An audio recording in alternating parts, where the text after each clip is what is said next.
오늘 하나님 주신 말씀 누가복음 19장 1절에서 10절까지 말씀입니다. 제가 준 성경 신약성경 127면에 기록되어 있습니다. 신약성경 127면에 기록되어 있는 누가복음 19장 1절에서 10절까지 말씀.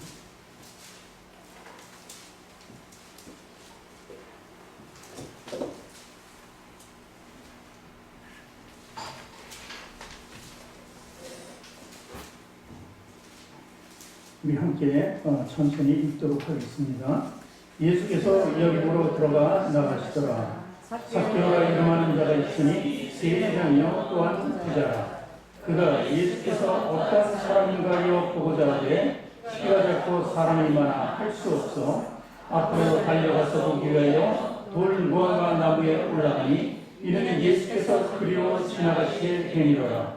예수께서 그곳에 이르사 쳐다보시고 이르시되 삭개오야 속히 내려오라. 내가 오늘 너희에게 유하여야 하겠다 하시니 급히 내려와 즐거워하며 영접하거늘 무사람이 보고 수군거리 이르되 저가 주인의 집에 유하러 들어갔더라 하더라. 삭개오가 서서 주께 여짜오되 주여 도시옵소서. 내 소유의 절반을 가난한 자들에게 주겠사오며 만일 누구의 것을 빼앗은 일이 있으면 내 갑절이나 갚겠나이다. 예수께서 이르시되 오늘 구원이 이 집에 이르렀으니 이 사람도 아브라함의 자손이미로다. 인자는 것은 잃어버린 자를 찾아 구원하려 함이니라. 아멘. 두 손 가슴에 얹고 저를 따라 고백하시기 바랍니다. 하나님께서는 나를 사랑하십니다. 하나님께서는 나를 사랑하십니다. 하나님께서는 나를 존귀하게 여기십니다. 하나님께서는 나를 존귀하게 여기십니다. 하나님께서는 나를 축복하십니다. 하나님께서는 나를 축복하십니다. 하나님께서는 내 문제를 해결해 주십니다. 하나님께서는 내 문제를 해결해 주십니다. 믿음의 고백이 되셨습니까? 아멘. 우리 앞뒤 좌우에 계신 분들과 인사합니다. 당신을 사랑하고 축복합니다. 사랑하고 축복합니다. 사랑하고 축복합니다. 사랑하고 축복합니다.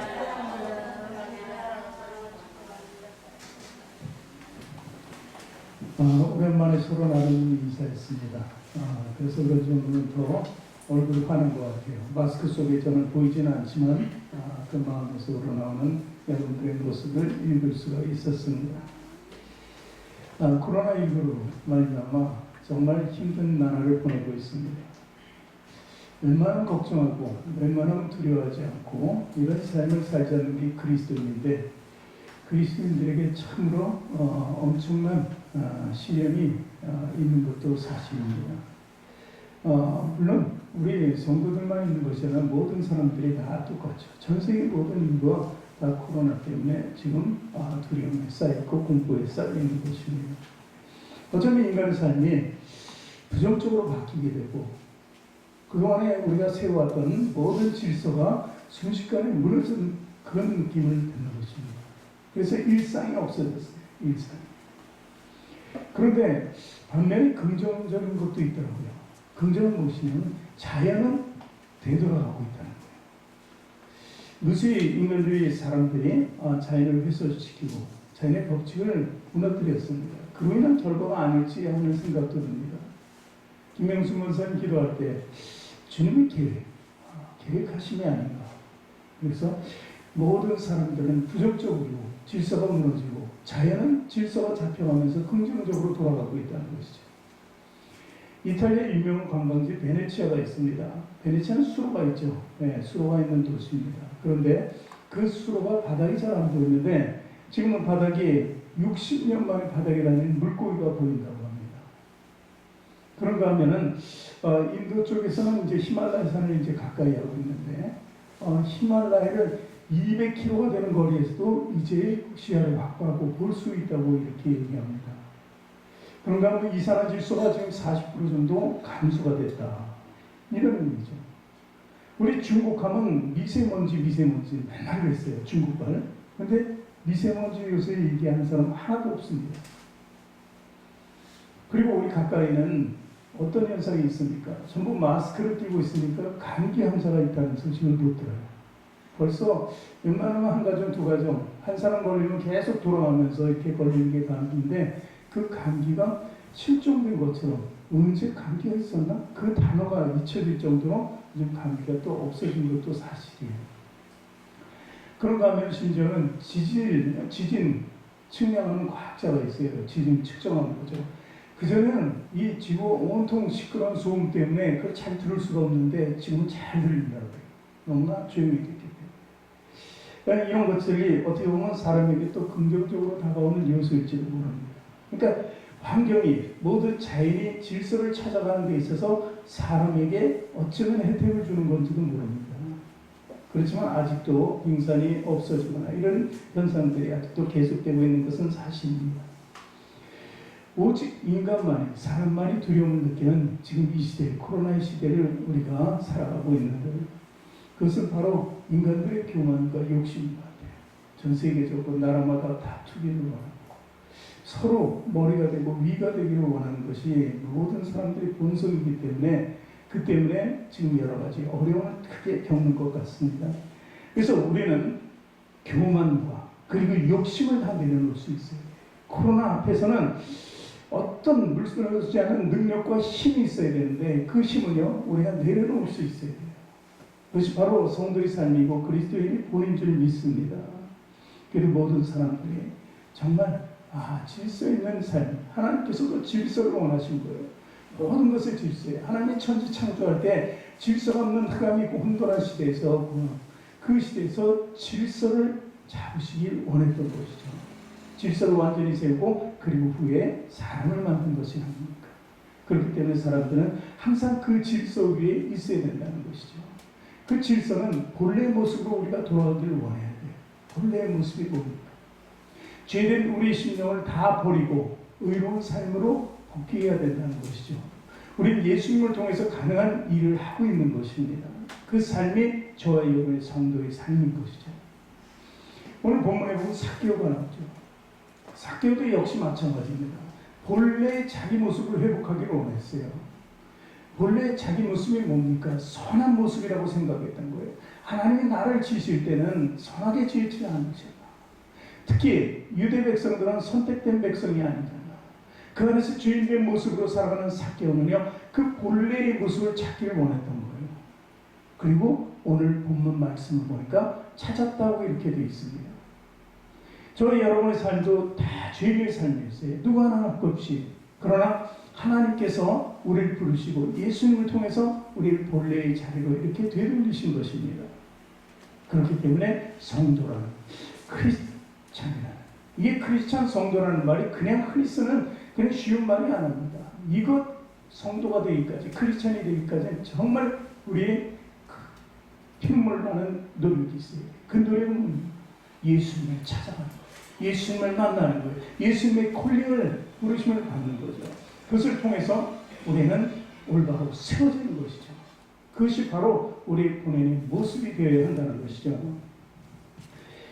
오늘 본문 보니까 삭개오는 직업이 뭡니까? 세리. 그리고 그는 부유하다고 했습니다. 물론 세리니까 돈을 만지는 사람이니까 자기 것을 축적할 수 있어서 그리고 돈을 많이 가질 수 있어요. 세리들이 다 그럴지언데 세리장이니까 더 많이 축적할 수가 있었던 것이죠. 그런데 이렇게 되기까지는 이 삭개오도 연유가 있었어요. 이유가 있었다는 것이죠. 당시에 내가 늘 말씀드리면 죄인으로 아예 낙인 찍힌 사람들이 있습니다. 장기, 세리, 그 다음에 장애를 가진 자, 불치병자, 그 당시 고칠 수 없는 문둥병이나 중풍병이나 이런 사람들은 다 죄인이기 때문에 그 병과 그리고 그렇게 살고 있다고 얘기했습니다. 죄가 문제가 아니라 죄는 끝내는 무엇으로 갑니까? 결말은 심판이기 때문에 더 무서운 것이죠. 이 삭개오가 그 중에 한 사람이죠. 오늘 소개하는 것, 세리이기 때문에 죄인이고 부를 가지기 때문에 또 그런 하늘나라를 갈 수가 없게 된 사람입니다. 어느 날 예수님을 찾아온 한 있는 청년이 있습니다. 아주 부한 자입니다. 부를 누리는 자였습니다. 그리고 그는 어려서부터 하나님 말씀대로 율법을 잘 지키면서 살아왔던 사람입니다. 그가 천국을 갈 수 있을까 하고 예수님 앞에서 질문을 했을 때 예수님은 그에게 한 가지 조건을 더 제시합니다. 다 잘했구나. 그런데 한 가지 네가 부족한 것은 네가 가진 것을 불쌍한 사람들에게 나눠줘야 하는 것이었습니다. 그 얘기 들었을 때 그 부자 청년은 충격을 받았죠. 충격이 어떻게 나타났습니까? 근심에서 되돌아갔다고 얘기합니다. 마태복음 19장 22절 24절까지 보면은 그 청년에 대해서 얘기가 나옵니다. 같이 읽을까요? 그 청년이 재물이 많음으로 이 말씀을 듣고 근심하여 가니라. 예수께서 제자들에게 이르시되 내가 진실로 너희에게 이르노니 부자는 천국에 들어가기가 어려우니라.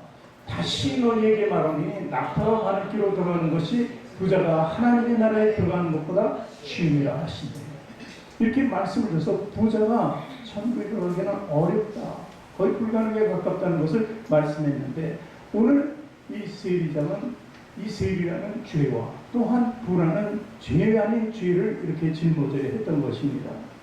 그러니 이 천국을 포기한 사람과 뭐 별로 다름이 없는 것이죠. 그런데 오늘 성경은요, 이런 삭개오가 구원을 받았다고 기록하고 있습니다. 삭개오가 완전히 변했고 본래 모습, 하나님 백성으로 돌아가는 것을 우리는 확인할 수 있는 것입니다.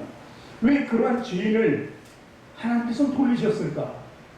그리고 삭개오는 왜 자기가 본래 모습으로 들어갈 수 있는 꿈을 성취했을까? 그 비전과 소망을 이뤘을까 하는 것을 우리는 볼 수 있는데, 당시 유대인들하고 그리고 이 죄인들에게 집착하는 한 말씀이 있었습니다. 그것이 바로 이사야서 61장 1절입니다. 우리 같이 읽어봅니다. 주 여호와의 신이 내게 임하셨으니 이는 여호와께서 내게 기름을 부으사 가난한 자에게 아름다운 소식을 전하게 하려 하십니다. 나를 보내사 마음이 상한 자를 고치며 포로된 자에게 자유를, 갇힌 자에게 너희를 정. 일찍이 예수님 오시기 전에 한 700년 전에 이사야 선지자를 통해서 예수님께서 오셔서 이런 놀라운 은혜의 일을 하실 거라고 이렇게 선포한 것입니다. 그러니 이 말씀을 읽어보면은 유대인들이 지금 로마의 합자에서 기다린 분이 바로 이분이다. 포로된 자에게 자유를, 어떻게 보면 그것을 원하는 것이죠. 또 마음이 상한 자를, 갇힌 자, 이런 모든 것이 비슷합니다. 다 일맥 하나의 똑같은 단어라고 볼 수 있는데, 삭개오 역시 마찬가지입니다. 삭개오가 죄인이고 부를 축적은 했지만 그 돌아가려는 본인의 모습 속에는 뭐가 있어요? 그가 상한 마음을 가졌고, 그리고 그는 죄의식에 사로잡혀 있는 포로된 자였습니다. 그 갇힌 자였다는 것이죠. 그러니 지금 이 말씀을 보면은 삭개오도 구원받을 자격이 있다는 것이죠. 구원의 대상을 분명히 이렇게 말씀으로 선포해 주셨으니 그 안에 들어간 사람은 다 구원받을 수 있다는 것을 얘기합니다. 삭개오는 무엇이었을까요? 뭐가 콤플렉스했을까요? 그래서 왜 죄인 세리가 되었을까요? 그는 성경적으로 보면 키가 작다고 되어 있습니다. 그러니 뽕나무에 올라가서 예수님을 보려고 했겠죠. 이 작다는 것이 얼마나 작은지는 모르겠지만 사람들의 손가락질과 조롱질을 당할 수 있을 만큼 작았다는 것이죠. 그래서 사람들의 경멸이나 이런 것을 자기가 커버하기 위해서 방법을 써낸 것은 바로 세리가 되는 일이에요. 당시 죄인이라고 낙인 찍혔지만 어차피 많은 사람들에게 지탄을 받으면서 사과하는 사람이랍니다. 내가 오히려 그들에게 복수하고 원수를 갚을 생각이 있다면 사람이 심정으로 말이죠. 그러면 세리장까지 돼서 내가 너희들을 괴롭히겠다는 거죠.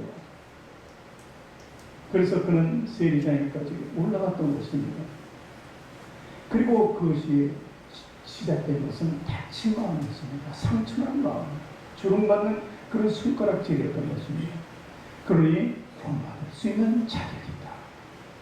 그런가 하면 우리가 잘 아는 사도 바울은 어떤 사람이었습니까? 사울이라는 이름으로 예수 그리스도를 믿는 자들을 잡아들인 자들이었습니다. 그가 그러한 일을 하기 위해서 다메섹으로 갈 때 그 도상에서 큰 빛을 만나죠. 예수님을 만나죠. 그리고 그는 눈앞이 보이지 않게 되고 사흘을 아무것도 먹지 못하게 됩니다. 피리리스에서. 그런데 주님께서는 아나니아라는 선지자를 통해서 그를 고쳐주길 원합니다. 그때 아나니아 선지자가 그랬어요. 이 사람은 우리에게 해로운 사람입니다. 우리 믿는 자들을 잡아들여서 죽게 하는 사람입니다. 만일 고쳐주면 또다시 그런 일을 할 텐데 왜 주님께서는 나에게 그런 일을 시키시고 내가 그 일을 해야만 하느냐는 것이죠. 그런데 선지자 주님의 뜻대로 했습니다. 그래서 사울이 주님의 뜻대로 사울에서 바울로 전환된 후에 이제 자기 스스로 자기가 죄인 중에 괴수였다고 합니다. 근데 죄인 중에 괴수였는데 구원을 받았습니까? 안 받았습니까? 구원을 받았다는 사실이 놀라운 거예요. 어떤 사람이든 구원받을 수 있는 대상으로 만들어 놓은 것이 하나님의 방법이에요. 하나님의 법이었다는 것입니다. 예수 그리스도는 누구든지 다 구원할 수 있는 것입니다. 참, 세리든 병든 자든 죄로 인해 모든 것을 굴레를 씌우는 사람들은 다 예수님을 통해서 구원받을 수 있다는 것을 얘기하는 것입니다. 그 가운데 저와 여러분도 있는 거예요. 저와 여러분은 다릅니까? 그래도 나는 세리 같지는 않고 창기 같지는 않고 그리고 중풍이 있어 문득병이 있어 나는 건강하고 그래도 하늘으로는 한 점 부끄러움 없는 삶을 사는 사람이 그게 죄인입니다. 마지막에 한 점 부끄러움이 없다는 게 죄인입니다. 그래서 우리는 아무리 올바르게 도덕적으로 살았다고 해도 다 죄인인 것입니다. 그리고 구원받을 대상이기도 한다는 것입니다. 오늘 삭개오와의 구원의 과정이 오늘 그려져 있어요. 오늘 말씀에. 그래서 삭개오는 구원받기 위해서 어떤 은혜를 입었는가 오늘 볼 수 있어야 됩니다. 그리고 삭개오의 노력은 무엇이었나 하는 것을 상대적으로 봐야 되는 것이죠. 오늘 삭개오의 구원과 나눔에 대해서 봅니다. 첫 번째로 뽕나무에 올라온 삭개오를 볼 수 있는데 누가복음 19장 3, 4절 오늘 본문 말씀 같이 읽어봅니다. 그가 예수께서 어떤 사람인가요 보고자 하되 키가 작고 사람이만 할 수 없어 앞으로 달려가서 보기 위하여 돌 무화과 나무에 올라가니 이는 예수께서 그리로 지나가시게 됩니다. 미리 올라와서 지나가는 예수님을 보기 위해서 준비를 한 거예요. 뽕나무에 올라왔다. 뽕나무라고도 됐는데 여기는 돌 무화과 나무. 성경마다 좀 차이가 있습니다. 돌 무화과 나무에 올라갔다. 그래서 이제 예수께서 지나가는 것을 보기 위해서 그 위에 앉아있는 삭개오를 연상할 수 있습니다. 삭개오는요, 왜 거기에 올라왔을까요? 무슨 부족함입니다. 자기 뭔가 부족함이 있기 때문에 올라와서 채우려는 시도를 한 것입니다. 이 부족함을 채우는 것에는 한 세 가지 단계가 있어요. 사람이 부족함이 무엇인지를 알아야 됩니다. 첫 번째 관심이라고 볼 수 있는데 이 삭개오는 예수님에 대한 정보를 들었어요. 그리고 이제 호기심을 가지게 됐어요. 그러니 이제 관심을 가집니다. 왜 관심을 가집니까? 자기가 죄인인 줄 알기 때문에 죄에서 벗어날 수 있는 방법이 예수님께서는 병자를 고치고 죄 있는 자를 사하여 주시는 이 구원자로 오신 것을 들었으니 관심이 쏠릴 수밖에 없어요. 이미 나는 구원받았다. 나는 의로운 백성이다 하는 이들의 무리가 있었죠. 바리새인, 서기관, 사기, 이 율법을 추종하는 공의 제사장들 이런 사람들은 자기가 스스로 구원받았다고 하는 사람들이에요. 그러니 그들은 예수님께 별로 관심이 없는 거예요. 오히려 해야 되는 관심만 있었죠. 그런데 삭개오는 자기가 주인은 아니기. 그러니까 예수님이 자기의 관심이 되는 거예요. 그 관심은요, 부족한 것을 채우는 거예요. 우리도 살아가면서 보면은 내 관심이 어디 있습니까? 어떤 사람은 집에 관심이 있고, 어떤 사람은 자동차에 관심이 있고, 왜요? 내가 그걸 사고 싶으니까. 난 그거 있었으면 좋겠다. 있으면 좋겠다는 건 자기 스스로 부족함을 인정하는 거예요. 그러니까 부족함을 채우려고 하다 보니까, 어때? 관심을 가질 수밖에 없어요. 오로지 그 관심이. 계속해서 집중적으로 그것만 생각할 수밖에 없는 것이죠. 그래서 우리도 마찬가지입니다. 이 삭개오가 부와 내면적인 상처를 가지고 있는데도 불구하고 자기가 원래대로의 삶, 선한 삶을 살기 위해서 관심을 갖는 것, 예수님께 관심을 갖는 것처럼 우리들도 늘 주님 우리 속에도 관심을 가져요. 주님을 만나기를 관심을 가져요. 주님이 지나가실까? 주님이 내 안에 오실까? 그것이 온통 우리의 관심이 된다는 거예요. 내가 이러는 것도 하나님의 일을 하고 있는가? 그것도 우리 관심사가 되어야 된다는 것을 얘기하는 것입니다. 그리고 두 번째는 긍정입니다. 예수님에 대해서는 긍정적인 태도를 가지고 있어야 돼요. 이 긍정은요, 자신이 부족함을 뿐만 아니라 자기가 죄인임도 알아야 돼요. 긍정. 정말 보잘것없는 사람입니다. 또한 나는 죄인이고 이 두 가지에 대해서 긍정적인 마인드를 가지고 있어야 돼요. 그래야만 우리가 주님께로 나갈 수 있는 길이 열린다는 것입니다. 오늘 돌무화과는 뽕나무에 오르려고 하는 그 결심, 그 결심은요, 그 관심 플러스 긍정에서 나옵니다. 그래서 삭개오는요, 자신의 부족함을 깨닫고 긍정적으로 인정하는 것을 행위로 나타내는 거예요. 행위로. 반드시 행위는 있어야 돼요. 마음속에 드는 것은 안 돼요. 그것이 바로 우리 삶이 되어야 됩니다. 항상 우리는요, 한 주간의 삶 속에서 긍정을 나타내야 되는데 그렇지 못해요. 또 죄를 짓고 부정한 삶을 살게 돼요. 그리고 부족한 삶을 살게 돼요. 그때마다 나와서 하나님께 나와서 주님께 나와서 긍정적인 마음을 보여줘야 된다는 것입니다. 그런 삶의 변화가 나타나야 되는 것이죠. 그러기 위해서는 우리는 겸손할 수밖에 없어요. 낮아져야 된다는 게 낮아져. 자기는 삭개오 스스로 세리자다. 사람들한테 절대 이제 굽히지 않는 돈 많은 사람. 그들 마음대로 할 수 있어요. 세금을 마음대로 매길 수 있어요. 내가 미워하는 사람이 있으면은, 야, 저 어떻게든 세금을 많이 내서 그래 천국 뺏어서 알거지를 만들 수도 있는 그런 능력이 있는 사람이 세리장이었다는 것입니다. 그런데 그가 많은 사람들이 있는데 그 장기 때문에 콤플렉스가 있는데 거기에 올라가면 얼마나 우스꽝스럽겠습니까? 마치 원숭이가 나무를 타는 것 같지 않습니까? 사람들의 손가락질을 더 받을 텐데도 불구하고 올라갈 수 있었던 것은 겸손이에요. 자기 스스로 낮출 수 있었다는 것입니다. 다른 사람을 보지 않습니다. 주님에 대한 그 동경 하나 때문에 스스로 낮출 수도 있게 되는 것입니다. 이렇게요, 관심과 우리 긍정의 삶은 행위로 나타내서 이렇게 겸손하게 모습이 보여져야 된다는 것입니다.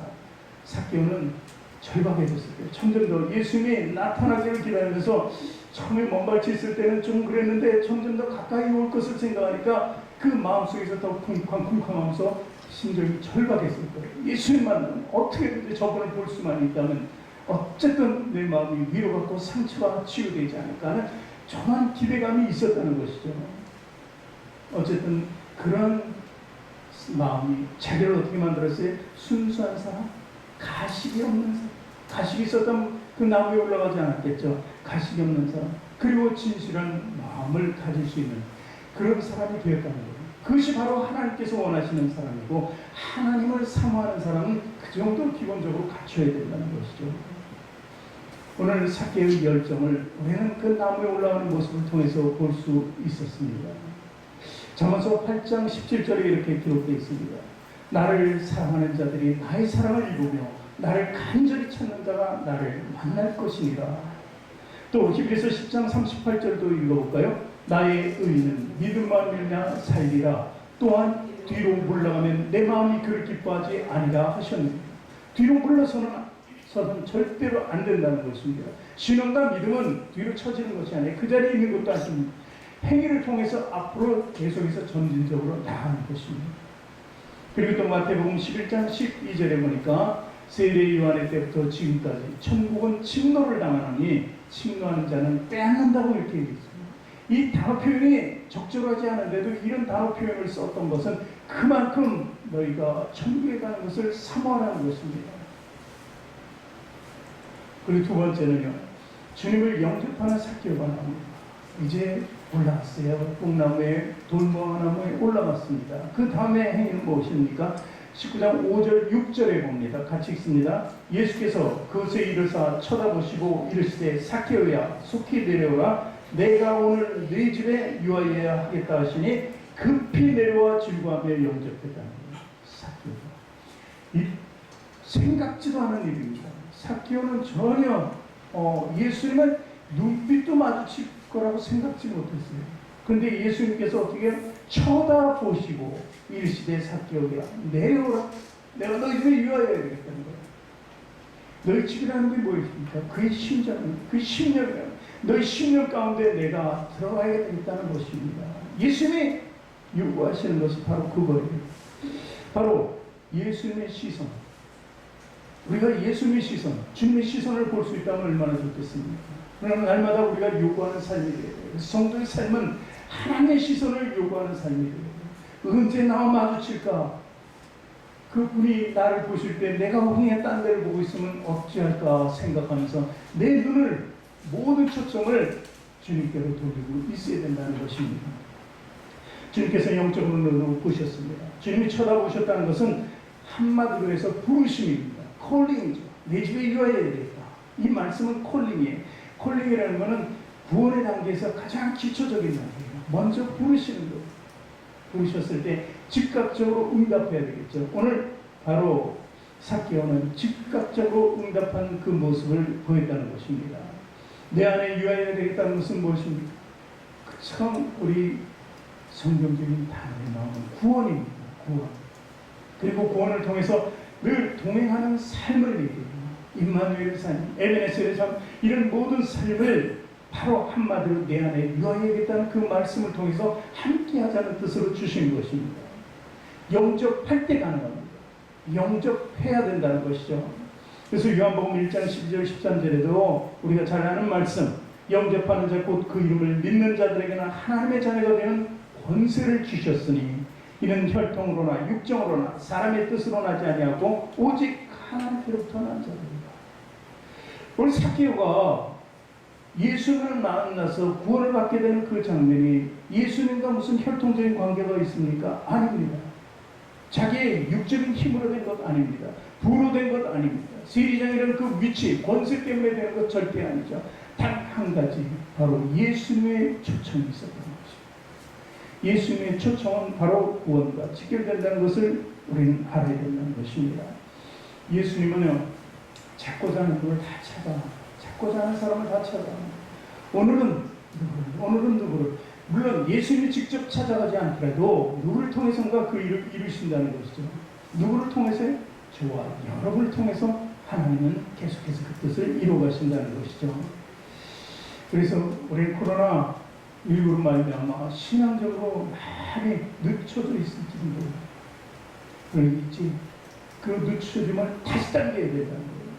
우리 주의종도도 마찬가지입니다. 언제부터 이렇게 됐는지 예배가 없어지니까 정말 할 일이 없어지는 것 같고 참담한 것 같고, 그러나 또 할 일이 있잖아요.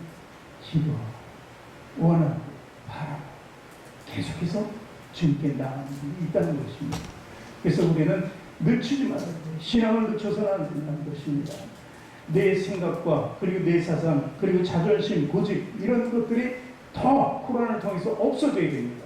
부정이 아닌 긍정적인 삶을 통해서 자연히 순환돼서 돌아가는 것처럼 우리도 다시 더 주님께 가깝게 돌아가야 된다는 거예요.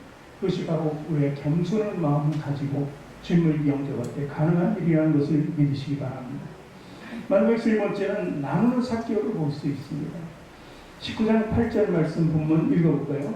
삭개오가 서서 주께 여짜오되 주여 보시옵소서 내 소유의 절반을 가난한 자들에게 주겠사오며 만일 누구의 것을 빼앗은 일이 있으면 내 갑절이나 갚겠나이다. 이렇게 말하고 있습니다. 우리가 경제적인 활동을 하는 이유가 어디 있습니까?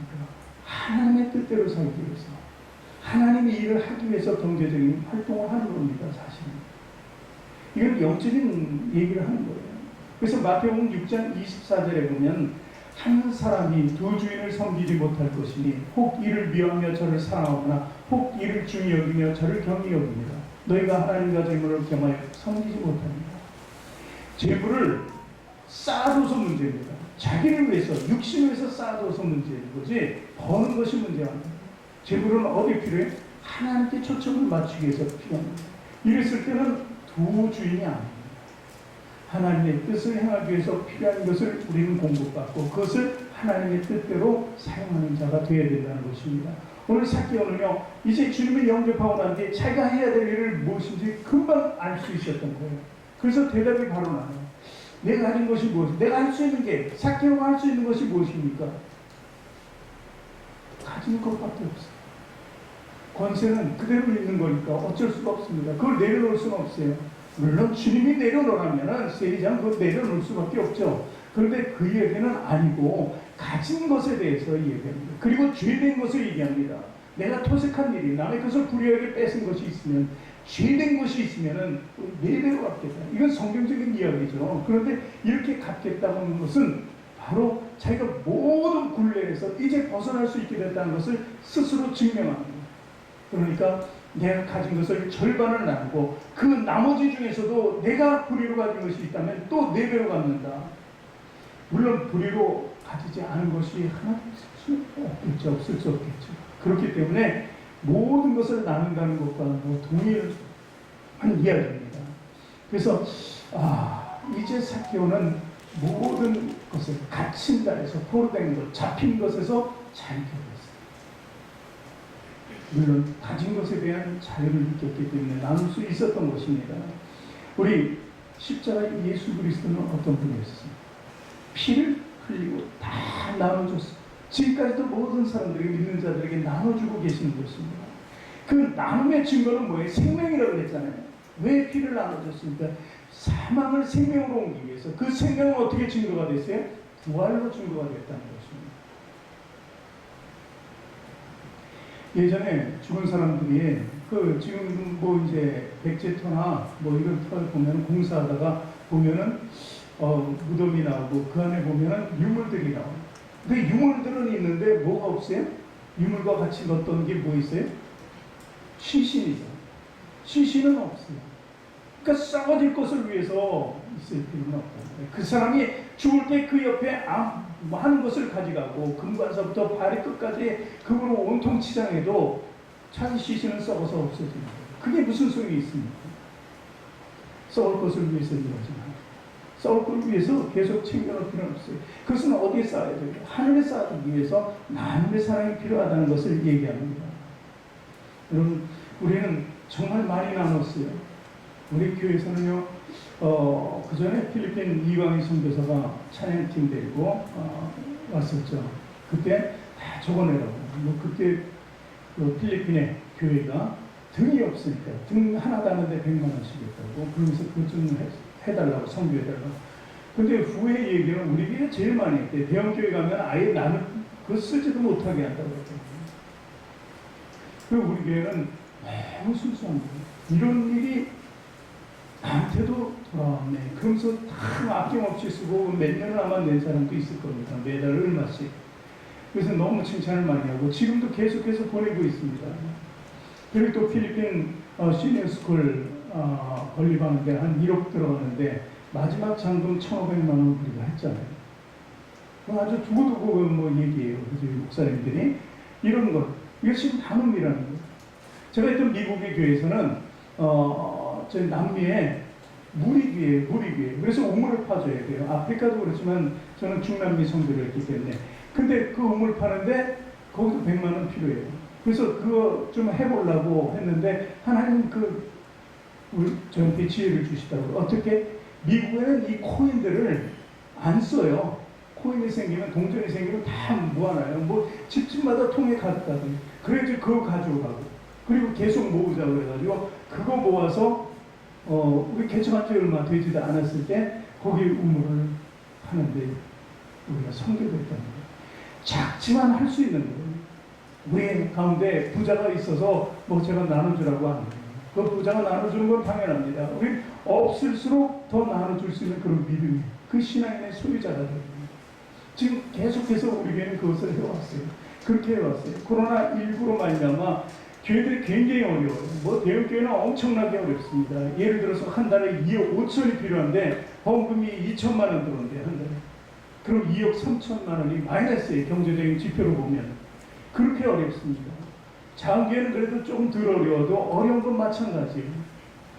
근데 우리 교회는 그래도 그 어려움을 극복할 수 있도록 우리 성도들에게 하나님이 심어주셨습니다. 그래서 어려움이 있어도 예배 드리는 어려움만 있지 물질에 대해서는 저는 어려움 얘기 안 해요. 어렵지 않아요, 그냥. 그리고 또 사도 바울이 자주 가라 그랬으니까 전혀 신경도 안 씁니다. 그런데 정말 다른 교회에 비해서 우리 교인들은 정말 신실한 성도인 것 같아요. 정말 믿음의 성도인 것 같아요. 그래서 저는 일 돌아보면서 난 목회를 이렇게 못했지. 한 3,000명쯤은 돼야 되는데 그래도 내가 열심히 했는데 왜 나는 이거밖에 안 되지? 이렇게 했는데 이 코로나 사태가 있고 난 뒤에 보니까 각 교회 목사님들하고 성도들의 관계를 이렇게 쭉 정리한 걸 얘기 들어보니까 제가 지방의 총무잖아요. 근데 우리 교회 제일 나오라 나오고 그냥 계시라면 계시고 얼마나 잘 하나님 말씀대로 이렇게 살아시는지. 그래서 뒤돌아보면은 인원이 문제가 아니라 내가 얼마나 알고 우리 성도들과 함께 신앙생활을 나도 했나, 이게 좋은 거더라고요. 너무 기쁜 거예요. 그래서 그들 앞에서 괜히 당당해요. 얘기는 못해요. 상처를 줄까봐. 예를 들어서 헌금이 뭐 1,000만 원 나오는데 지금 500, 600밖에 안 돼. 나는 사례를 못 받아요. 그 사례 못 받는다 그러는데 너무 좋더라고요. 나는 안 받는데 처음부터. 그러니 그런 얘기할 때도 없고. 그러니까 하나님께서 이 코로나를 통해서 또 나에게 그렇게 하라는 게 왜인가 그 뜻을 알겠더라고요. 내가 계속 받고 있었다면 난 정말 성도들 앞에서 달라 그랬을지도 몰라요. 올라와서 좀 내라 그랬을지도 몰라요. 근데 안 그래도 되잖아요. 그죠? 이게 하나님의 은혜인 것 같습니다. 우리 성도들과 저는 참 이 교회에서 좀 알곡을 자꾸 청취해 나가는 것 같습니다. 그래서 저는 기쁩니다. 나는 행복해요. 왜냐하면 우리 주님밖에 없으니까 이 구원과 그리고 나눔 그리고 사랑 이런 것이 정말 우리 안에 가득 차기를 원합니다. 그리고 계속 있으니까 볼 때마다 저는 기쁩니다. 이 철로에 레일이 2개 있잖아요. 2개가 있어야지 하나만 가지고 못 가잖아요. 그런데 이 구원과 나눔도 역시 마찬가지예요. 매일 하나씩의 역할을 해요. 둘 다 꼭 있어야 돼요. 그래야만 우리는 존재할 수 있는 거예요. 주님 앞에서 설 수 있는 거예요. 그 삶이 저에게 아주 가득 차고 풍성하기를 원해요. 그래서 이 어려운 코로나가 우리에게 부정이 아니라 긍정을 심어주는 그런 놀라운 계기가 되고 하나님의 계획을 알고 내가 더 삭개오처럼 돌이키고 더욱더 선한 삶을 살아야 되겠다 이런 마음의 다짐을 갖기를 원해요. 그래서 하나님을 기쁘게 하고 모두가 성공적인 신앙생활을 하기를 원합니다. 저의 여러분의 목표는 딱 한 가지예요. 여기서 일하는 게 목표가 아니라 천국을 하는 게 목표예요. 천국 가기 위해서 어떻게 해야 하는지는 우리들이 너무 잘 알아요. 그 아는 대로만 하면 돼요. 아는 대로 때로는 안 할 때가 문제인데 그때는 또 이 삭개오처럼 돌이키면 돼요. 주님께서 원하는 거예요. 네가 어떻게 완벽하게 살 수 있냐.